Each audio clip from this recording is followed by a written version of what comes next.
以瞓醒覺，擘大眼就咩事都冇，但原來有發生過，就係有發生過。我鄙視你的熱心，我可憐你的純真，一生講究公允，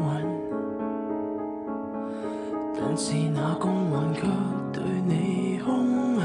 正好相反的我也可憐你的殘忍，不必責任細胞受損，不能讓你興奮，或者當初飽遭欺壓，所以停止你不緊，多麼作弊，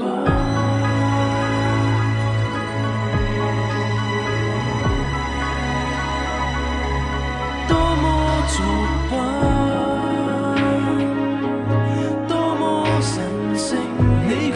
你滿口的譏諷，但你的仇人從不包容仇人，可有給你細問真的殘忍？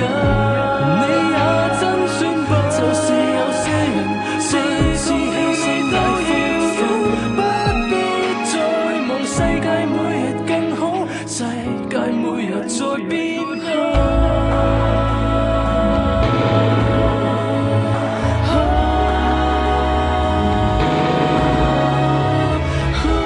20歲之後，你嘅發家啲時間過得好快。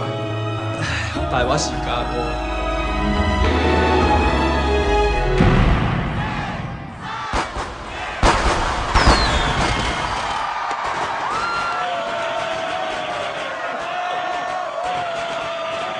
5年後我哋會做緊啲咩？5日之後都未知啦，你哋又知咩？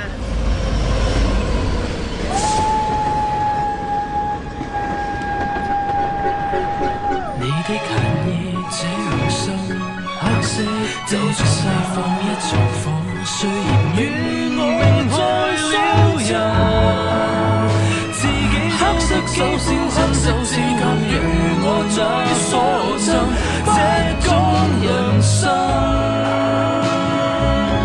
好想問句，你有我一很灰暗故事我同留給可憐凡人，相信假舉指引，高低難分。說你不夠我，你話我可憐，你也有說的鬥爭。世間這麼險惡，你扮作好人，那卻像義和律手身，多麼作品，似乎我和你各有着責任。繼續念傷口，聲緋聞若要可憐，還可各有着責任。其實你是。